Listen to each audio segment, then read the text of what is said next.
अब परमात्मा क्या बताते थे भाई, कै खाना कै सोवना और न कोई चेत, अरसा मित्र विसार दिया तने बालापन का मित्र।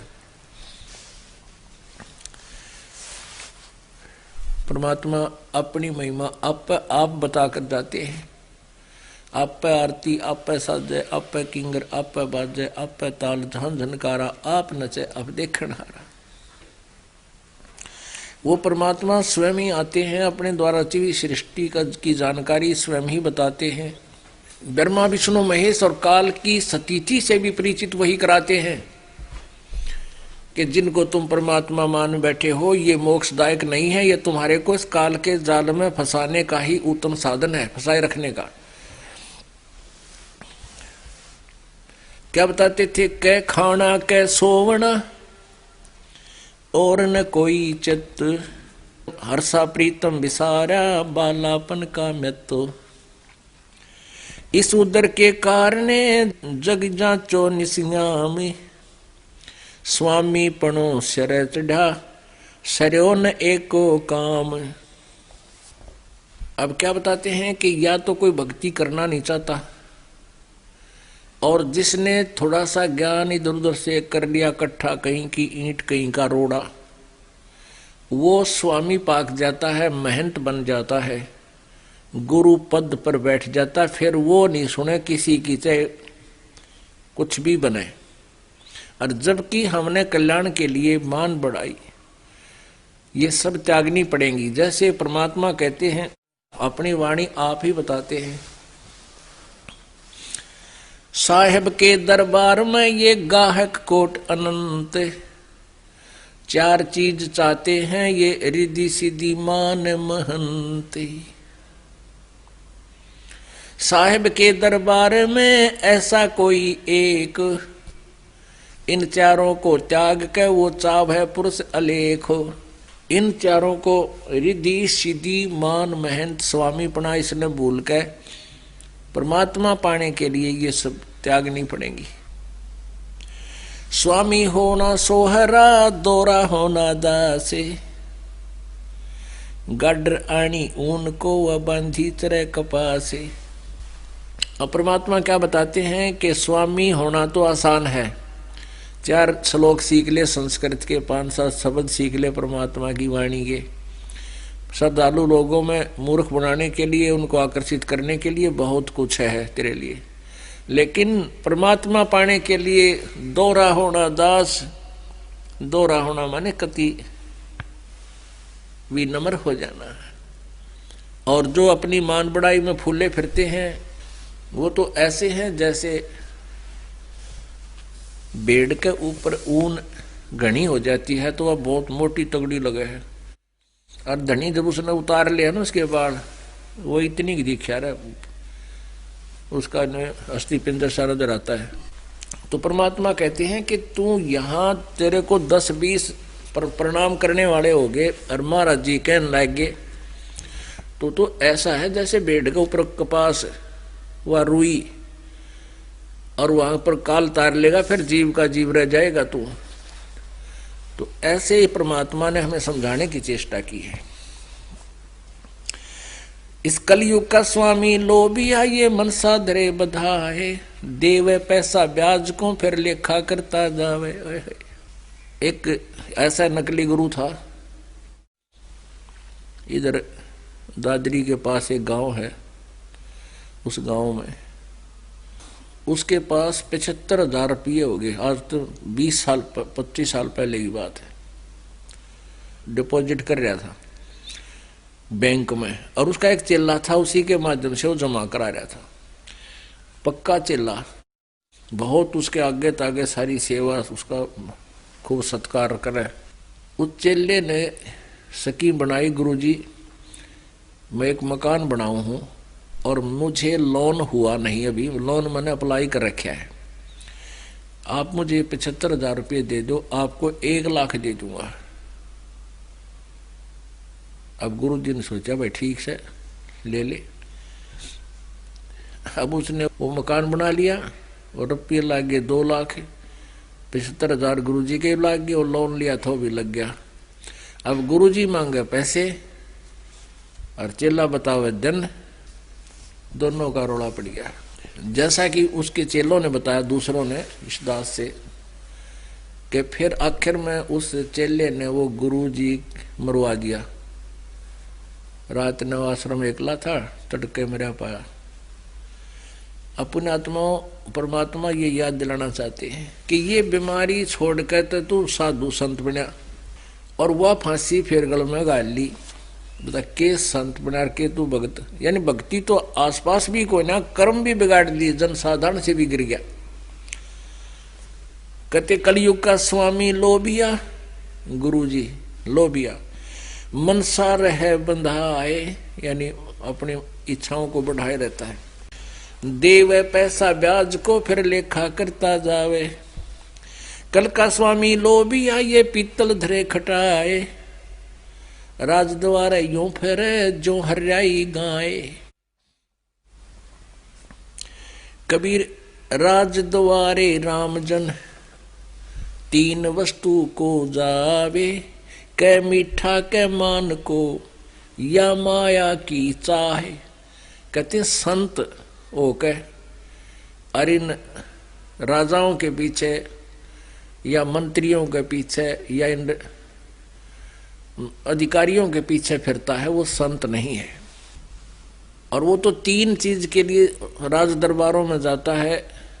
एक तो मान बढ़ाई, लोग नहीं कहेंगे भाई यो तो मंत्री के यहाँ जाता है, मंत्री का खास आदमी है।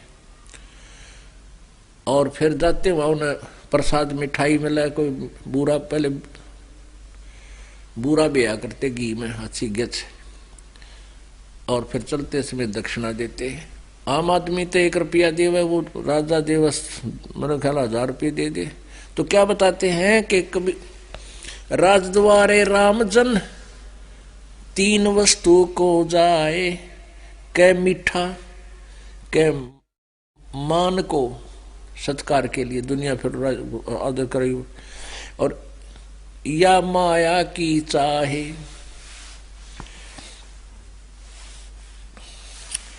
कबीर कलयुग कठिन है, संत न पूजै कोय। कामी क्रोधी मस्करे है, तिनको आदर होवे। हरि सिमरन साची कथा, कोई सुन है काने। कलयुग पूजा दंभ की, और पाखंडी को माने। परमात्मा बताते हैं कि सच्ची कथा, सच्ची कथा जो ये दास बता रहा है, ये परमात्मा पहले बताया करते थे कि ब्रह्मा विष्णु महेश पूजा के योग नहीं है। ये कर्म नाश पाप आपके दुखों का निवारण नहीं कर सकते, ये आपको मोक्ष नहीं दे सकते, ये भी अविनाशी नहीं है, ये नाशवान है। तो कहते हैं यह सच्ची कथा और यह सच्चा सुमन। कोई कोई सुन है कान, कोई एक सुन है कान, मुश्किल तो एक आध सुनता है। और कलयुग पूजा दंभ की, भाई पाखंडी को मान। कलयुग में पूजा दंभ की और पाखंडी की इज्जत होती है। तारा मंडल बैठ कर ये चांद बड़ाई खावे। उदय हुआ जब सूरज का, स्यों तारों छिप जावे।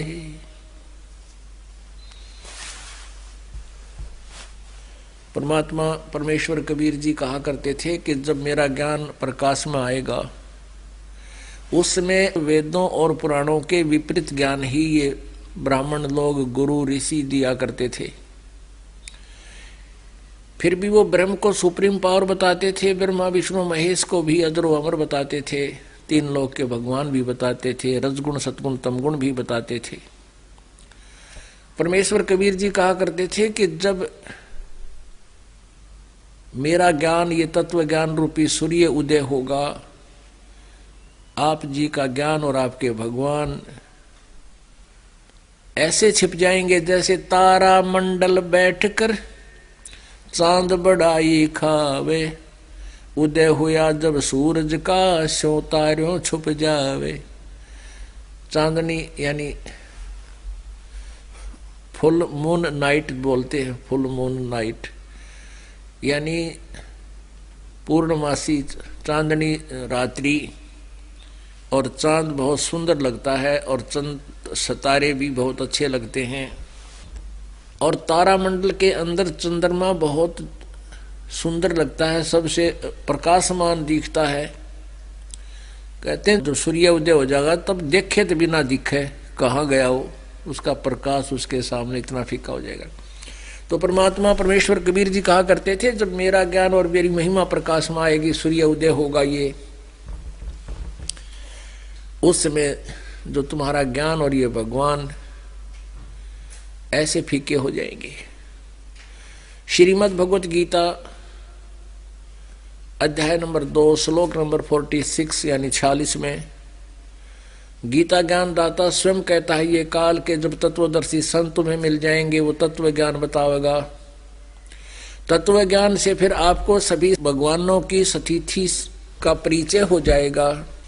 उस समय आप जी के मन की स्थिति ऐसी हो जाएगी जैसे बहुत बड़े जलाशय की प्राप्ति के उपरांत जैसी आस्था छोटे जलाशय में व्यक्तियों की रह जाती है।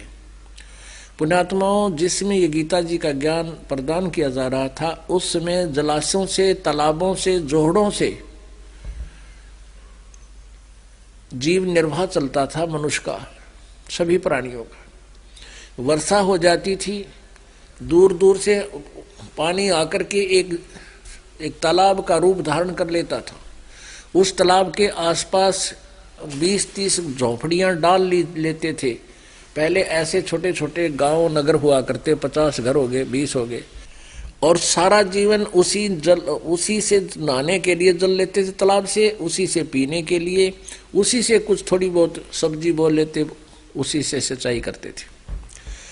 कहने का भाव ये है कि यदि 1 वर्ष वर्षा ना हो तो उस तालाब का जल सूख जाता था, और 2 वर्ष वर्षा ना हो तो अकाल पड़कर वो सभी नष्ट हो जाते थे, उसके आश्रित प्राणी, व्यक्ति भी, प्राणी भी।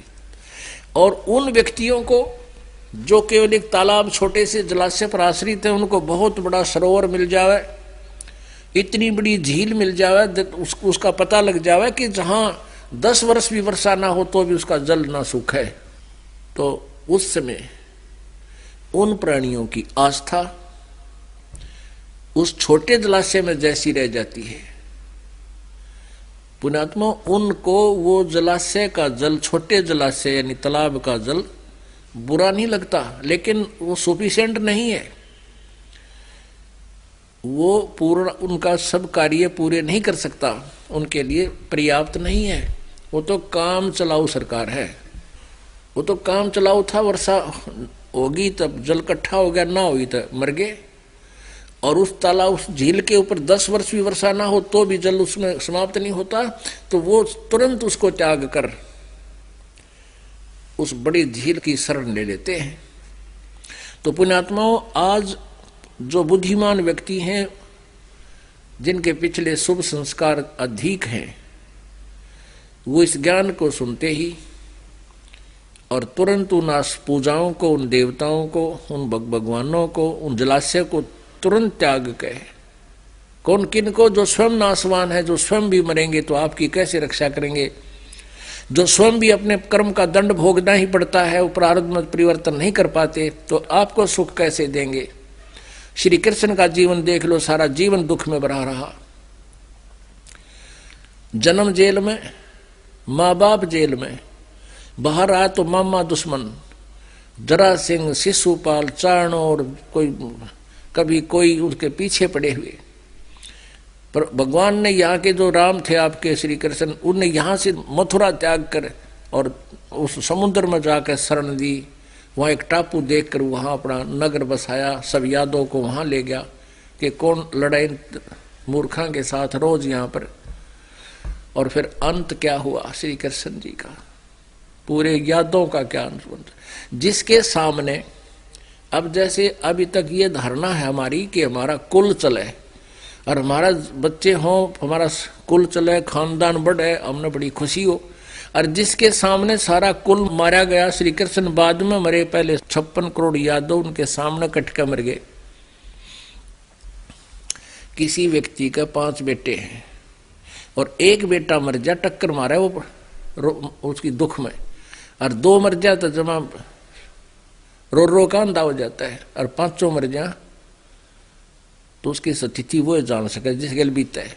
और श्री कृष्ण जी के पोते और पड़पोते और सारा रिश्तेदार खानदान सारा नष्ट हो गया, और श्री कृष्ण जी भी देख रहा है। एक बुढ़िया रोए थी न बोली, एक बेटा मर गया, 2 पोते मर गए एक्सीडेंट में, हे भगवान ये दुख देखने खातिर मैं क्यों जिंदा रहेगी, पहले क्यों ना मर गई। यानी जो बाद में बुजुर्ग जीवित है उसके सामने कुल मरण लग रहा है, वो सुखी नहीं हो सकता। तो पुण्यात्मा यहाँ क्या बताते हैं, तारा मंडल बैठ कर ये चांद बढ़ाई खावे, उदय हुए जब सूरज का ये स्यों तारों छप जावे।